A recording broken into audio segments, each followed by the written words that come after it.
এই চ্যানেলে সম্প্রচারিত সকল খবরই সচেতনতামূলক এবং শিক্ষণীয়, কোনো কিছুই প্রভাবিত নয়।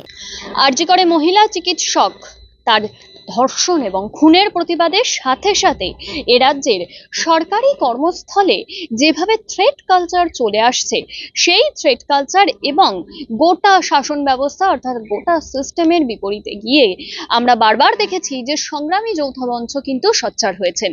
আবারও সংগ্রামী যৌথ মঞ্চের তরফ থেকে যে আওয়াজ আসছে তা কিন্তু পরিষ্কার। তারা বারবারই চাইছে যে আরজি করে যে ঘটনা ঘটেছে সেই ঘটনার আসল দোষীদের খুঁজে বার করতে এবং বিচারের দাবিতে তারা আওয়াজ তুলছেন। সাথে সাথে সরকারি কর্মস্থলগুলোতে যে থ্রেট কালচার চলছে তার তীব্র নিন্দা জানিয়ে যথা তাড়াতাড়ি তা বন্ধের ডাকও দিচ্ছেন তারা। দেখুন সেই ছবি।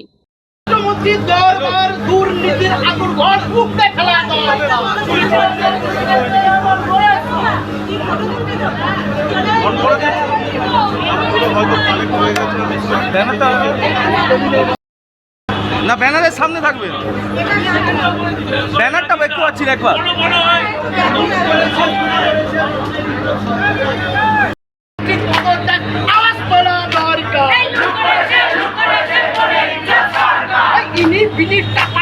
মানুষ মারা দিদি মনে গর্জে ওঠা দরকার,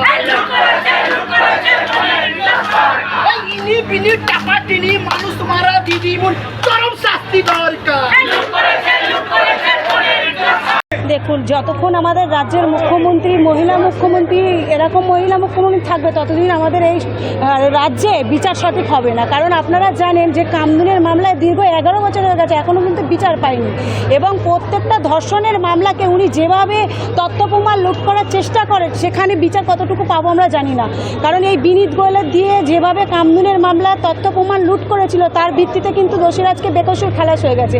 এবং এই বিনীত গোয়েলে কিন্তু আরজি কর মামলারও তদন্ত করেছেন এবং দেখেছি যেভাবে ওখানে তথ্য প্রমাণ লুট হয়েছে, জানি না আমরা কতটুকু সঠিক বিচার পাবো। আমরা চাই তো সঠিক বিচার হোক এবং যে নির্যাতিতা আজকে আমাদের ছেড়ে চলে গেছে সে যেন সঠিক বিচার পায়, তার আত্মাটুকু যেন শান্তি পায়, এটাই আমাদের দাবি। কারণ দেখুন, অবশ্যই সেই জায়গা থেকে আন্দোলনে আসা, কারণ আমাদের শুধু একটা জায়গা না, কামদুনি বা আরজি কর থেমে থাকেনি, এর পরেও দীর্ঘ জায়গায় আছে যে ধর্ষণের মতো ঘটনা ঘটেছে। সেখানে আমাদের রাজ্যের মুখ্যমন্ত্রী কখনো ছোট ঘটনা বা কখনো প্রেমের ঘটনা এরমভাবে আক্ষেপ করেছে। সেই জায়গায় দাঁড়িয়ে আজকের বিচার প্রক্রিয়া কোথায় গিয়ে দাঁড়াচ্ছে সেটাই তো আমরা ভেবে পাচ্ছি না। তার জন্যে আজকে পথে নামা, এবং যতদিন না আমরা সঠিক বিচার পাচ্ছি এবং যতদিন না আমাদের এই নির্যাতিতা যারা দোষী তারা সঠিক বিচার হচ্ছে এবং যারা এর মাথা, কারণ আমরা দেখেছি ছোট ছোট চুনুপুটিকে ধরা হয়েছে, যারা বড় বড় মাথা তাদেরকে কেন ধরা হচ্ছে না? তাদেরকে ধরা হোক। আজকে স্বাস্থ্যের মন্ত্রী, আজকে স্বাস্থ্যের ভিতরে একটা ঘটনা ঘটেছে, স্বাস্থ্যমন্ত্রী কি কিচ্ছু জানতো না? আজকে স্বাস্থ্যের মন্ত্রী স্বাস্থ্য কেন্দ্রের ভেতরে দীর্ঘদিন ধরে দুর্নীতি চলেছে, সেই ভাগটা কি আমাদের রাজ্যের মুখ্যমন্ত্রী পায়নি, স্বাস্থ্যমন্ত্রী পায়নি? তাহলে তাকে কেন অ্যারেস্ট করা হচ্ছে না? তাকে অ্যারেস্ট করা হোক, এটাই আমাদের দাবি।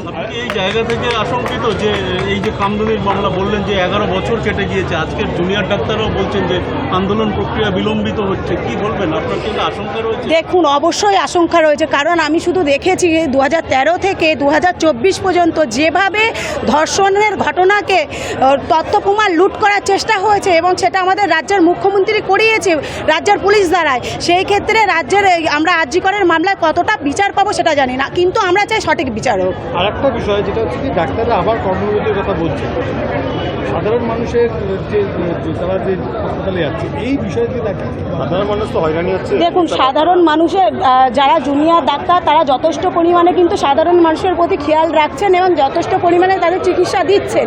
কারণ আমরা একাধিকবার আরজি করে গেছি এবং দেখেছি যে জুনিয়র ডাক্তাররা সাধারণ মানুষের পাশে দাঁড়াচ্ছে। হয়তো কিছু জুনিয়র ডাক্তার আন্দোলনে সামিল হয়েছে, আবার যারা সিনিয়র ডাক্তার তারা কিন্তু সাধারণ মানুষের প্রতি চিকিৎসা করছে। সেই ক্ষেত্রে জুনিয়র ডাক্তাররা যে দাবিগুলো করছে সেই দাবিগুলোকে কেন মেনে নেওয়া হচ্ছে না? ওরাও তো একই দাবি চাই যে যারা দোষী তাদের যেন দৃষ্টান্তমূলক সাজা হোক এবং ওদের নিরাপত্তার, বিশেষ করে নিরাপত্তাটা দেওয়া হোক। সেগুলো আমাদের রাজ্যের মুখ্যমন্ত্রী কেন মেনে নিতে পারছে না? ঠিক আছে, পুরো নামটা